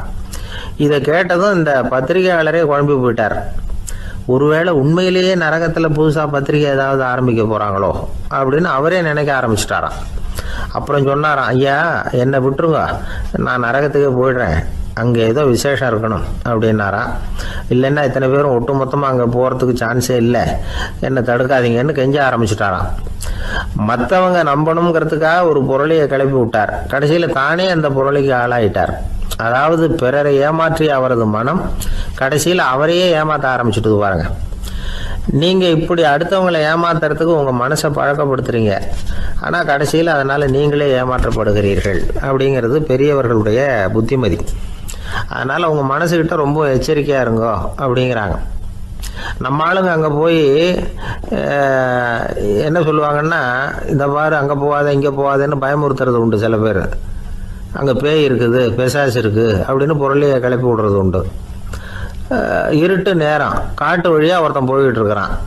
அங்கே பேய் பிசாசு நடமாட்டம் இருக்கிறதாக வதந்தி. இவன் பயந்துக்கிட்டே வேகமாக போகிறான். காடு முடிஞ்சு மெயின் ரோட்டுக்கு வந்து சேர்ந்தான். அப்பாடா, ஒரு பஸ்ஸு நின்றுட்டு இருக்கு தனியாக, இருட்டில் லேசாக தெரிஞ்சுது. ஓடி போய் ஏறி உள்ளே உட்காந்துக்கிட்டான். பயந்துக்கிட்டே போனவன் அப்புறம் தான் தெரியுது உள்ள யாருமே இல்லை, டிரைவரும் இல்லை, கண்டக்டரும் இல்லை, வேற யாரும் இல்லை. இவனுக்கு பேய் பயம் அதிகமாக போட்டுது. ஏன்னா நடு ராத்திரி. இந்த நேரம் பார்த்து அந்த பஸ்ஸு தானே நகர ஆரம்பிச்சுதான். இவனுக்கு இன்னும் பயம் அதிகமாக போட்டுது. ஏன்னா டிரைவர் சீட்டு காலியாக இருக்குது, பஸ்ஸு நகருது. இவன் உடம்பு பூரா நடுங்க ஆரம்பிச்சுட்டுது. வீல்னு கத்தலாமான்னு பார்த்தான். அந்த நேரம் பார்த்து அவன் தோளில் ஒரு கை விழுந்துதான். திடுக்கிட்டு திரும்பி பார்த்துருக்குறான். அங்கே டிரைவர் நிற்கிறார். அவர் சொன்னாராம், ஏன்பா ஏற்கனவே பஸ்ஸு பிரேக் டவுன், நாங்கள்லாம் பின்னாடி இறங்கி நின்று தள்ளிட்டு இருக்கிறோம், நீ மட்டும் ஜாலியாக ஏறி உக்காந்துக்கிட்டியா, இறங்கி வந்து தள்ளுப்பா அப்படின்னாராம். ஒரு அம்மா, அவங்களுக்கு 35 வயசு இருக்கும். குடும்பத்தில் எந்த கஷ்டமும் இல்லை. இருந்தாலும் காரணம் இல்லாமல் பிள்ளைங்க பேரில் கோவப்படுறது, எரிஞ்சு விடுறது அவங்க வழக்கம். பிள்ளைங்க அழும். உடனே அவங்க மனசும் சங்கடப்படும். இன்னொரு அம்மா, நல்ல வேலையில் இருக்கிறவங்க, வாரத்துக்கு ஒரு தடவையாவது தலைவலி வந்துடும். இவங்களுக்கெல்லாம் உடம்புல எந்த கோளாறும் இல்லை, மனசு மட்டும் சரியாக இருக்காது. தூக்க மாத்திரை கையில் வச்சுருப்பாங்க. 30-35 வயசுடைய பெண்களுக்கு சர்வசாதாரணமாக காணப்படுகிற மனக்கோளாறு இது. இதுக்கு பேர் மனவாட்டம், டிப்ரெஷன், மனமடிவு அப்படின்னு சொல்லலாம். இந்த நோய்க்கு அறிகுறி என்ன தெரியுமா? மனசில் வருத்தமான உணர்வு இருக்கும், அடிக்கடி அழலாம் போல தோணும். முன்னால எல்லாம் எந்தெந்த செயலில் ஆர்வம் இருந்ததோ அதெல்லாம் குறைஞ்சிரும், அல்லது சுத்தமாகவே ஆர்வம் இல்லாமல் போயிடும். சில பெண்கள் இளம் வயசில் பக்கத்தில் இருக்கிறவங்க கிட்ட கலகலப்பாக பேசுவாங்க, வீட்டை அலங்கரிக்கிறதுல ஆர்வம் இருக்கும். இப்போ அதுலையெல்லாம் ஆர்வம் இல்லாமல் போயிடும். எந்த வேலை செஞ்சாலும் சீக்கிரம் களைப்பு அடைஞ்சுடுறது மாதிரி ஆகிடும். நமக்கு யாருமே உதவியாக இல்லை, நம்ம எல்லாரும் கை விட்டுட்டாங்க போல இருக்குதே அப்படிங்கிற உணர்வுலாம் உண்டாகும். தன்னைத்தானே குறை சொல்லிக்குவாங்க. நாம் தப்பு பண்ணிவிட்டோம் போல இருக்குதே அப்படின்னு தோணும்.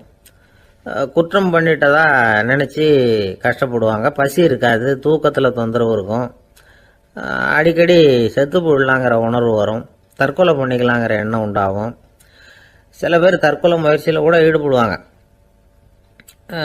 சில பேருக்கு பலவிதமான உடல் வலிகள் இருக்கும், பலவீனம் இருக்கும், சீக்கிரமாக களைப்படைஞ்சு போடுவாங்க. இதெல்லாம் மனவாட்ட நோய்க்கான தன்மைகள். இந்த மனவாட்டம் அதாவது டிப்ரெஷனை வந்து 2 வகையாக பிரிக்கலாமா. ஒன்று தானாக உண்டாக்கிக்கிறது, இன்னொன்று எதிர் விளைவை உண்டு பண்ணுகிற அல்லது நரம்பு சம்பந்தப்பட்ட டிப்ரெஷன். தானாக உண்டாக்கிக்கிற மனவாட்ட நோய் இருக்குது பாருங்கள், அதுக்கு ஏதாவது சூழ்நிலை காரணமாக இருக்கலாம் அல்லது இல்லாமலும் போகலாம். மூளையில் வந்து டொப்பாமைன் அல்லது செரட்டோனின் இதோட அளவு வந்து குறையும் பொழுது இந்த டிப்ரெஷன் உண்டாகுது. இதுக்கு ஓரளவு பிறவி காரணங்கள் கூட இருக்கலாம், குடும்பத்தில் வேறு சிலருக்கும் வரலாம். பாதிக்கப்பட்ட பெண்ணை வந்து பார்க்கறதுக்கு பலவீனமாக தெரியும், கடுமையான குற்ற உணர்வு இருக்கும், தனியாக இருக்கிறதுக்கு ஆசைப்படுவாங்க, நடு ராத்திரியில் எழுந்திரிச்சு உட்காந்து கஷ்டப்பட்டுக்கிட்டு இருப்பாங்க, கொடூரமான முறையில் தற்கொலை பண்ணிக்க முயற்சி பண்ணுவாங்க, தீ வச்சுக்கிறது, அமிலத்தை குடிக்கிறது, தூக்கில் தொங்குறது. இப்படி தானாக வரவழைச்சிக்கிற மனவாட்ட நோய் வந்து மறையக்கூடிய நோய். ஒரு தடவை வந்தால் 3லேருந்து 6 மாதம் வரைக்கும் நீடிக்கும். இடைப்பட்ட காலங்களில் நோயாளி இயல்பாக இருப்பார். எதிர் விளைவை உண்டு பண்ணுகிற அல்லது நரம்பு சம்பந்தப்பட்ட மனவாட்ட நோய் எப்படின்னா, கணவன் மனைவி மாமியார் மருமகள் இப்படிப்பட்ட உறவு முறை பிரச்சனைகள், தோல்விகள், எரிச்சல்கள், ஆஃபீஸு பிரச்சனை, இப்படிப்பட்ட சூழ்நிலையால் உண்டாகிறது. எல்லாத்துக்கும் மருந்து இருக்குது, மார்க்கம் இருக்குது, கவலைப்பட வேண்டியதில்லை, தைரியமாக இருக்கணும். உளவியல் மருத்துவம் இதுக்கு ரொம்ப உபயோகமாக இருக்கும். சில பெண்களை பாருங்கள், அவங்க எதுக்கும் அலட்டிக்கிறது இல்லை. ஒரு அம்மா அப்படி தான் தன்னுடைய கணவனை அழைச்சிக்கிட்டு ஒரு மனநோய் மருத்துவர்கிட்ட வந்தாங்க. டாக்டர், எங்கள் வீட்டுக்காரர் திடீர்னு ஒரு மாதிரி ஆயிட்டார், வித்தியாசமாக நடந்துகிறார். எப்படின்னா, இவர் தன்னையே ஒரு ஒட்டடை பூச்சியாக நினச்சிக்கிட்டு இருக்கிறார். அப்படி நினச்சிக்கிட்டு தன்னுடைய தலையாலேயே வீட்டில் உள்ள ஒட்டடையெல்லாம் தொடச்சிக்கிட்டு இருக்கிறார் அப்படின்னாங்க. எவ்வளவு நாளாக அப்படி இருக்குதுன்னு கேட்டார் டாக்டர். 1 வாரமாக அப்படி இருக்குது அப்படின்னாங்க அந்த அம்மா.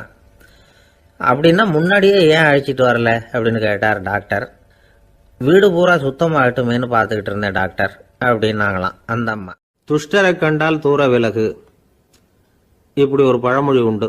எதுக்காக இப்படி சொல்லி வச்சாங்க?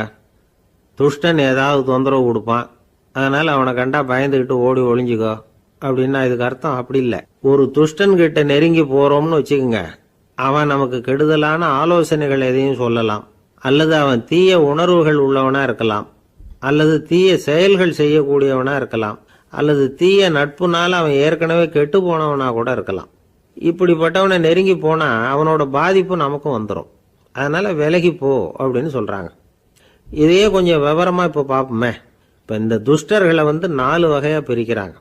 இந்த 4 வகைக்கும் உதாரணம் வேணும்னா வேற எங்கேயும் போக வேண்டியதில்லை, மகாபாரதத்தை பார்த்தாவே போதும். அதில் இந்த 4 வகையான தீயோரும் வர்றாங்க. முதல் வகைக்கு உதாரணம் சகுனி. இவன் மனசில் எப்பவும் தீய எண்ணங்கள் தான் நிறைஞ்சி இருக்கும், கனவுல கூட தீய ஆலோசனைகள். யாராவது ஒருத்தர் நல்லபடியாக வாழ்ந்தா அதை இவனால் சகிச்சிக்க முடியாது. இப்படிப்பட்டவனோட நெருங்கிய தொடர்பு துரியோதனனுக்கு கிடைச்சிது. துரியோதனன் எப்படின்னா, அவன் ஏற்கனவே தீய காரியங்கள் செய்யறதுக்கு தயங்காதவன். அப்படிப்பட்டவனுக்கு தீய போதனைகள் செய்யறதுக்கு சகுனி உதவுனான். இந்த 2 பேரோட சகவாசம் இன்னொருத்தனுக்கு கிடைச்சது. அவன் யாருன்னா துச்சாதனன். அவன் தீய நடத்தை உள்ளவன். இந்த 3 பேரும் ஒன்று சேர்ந்தா என்னத்துக்கு ஆகும்? உலகமே கெட்டு போடும்ல. இந்த 3 துஷ்டர்களோட நல்லவன் ஒருத்தன் வந்து சேர்ந்தான், அவன் தான் கர்ணன். கர்ணன் வந்து இயல்பாகவே உத்தம குணம் உள்ளவன். அவன் நல்லவங்களோட சேராம இப்படிப்பட்ட கெட்டவங்க கிட்ட வந்து நட்பு வச்சுக்கிட்டான். அதனால அவனும் தீய செயல்களில் ஈடுபடுறது மாதிரி ஆயிடுது. துரியோதனனுடைய நண்பனா அவனுடைய ஆதரவுல வளர்ந்ததுனால அவனுக்கு துணையா இருக்க வேண்டி இருக்குது அப்படின்னா.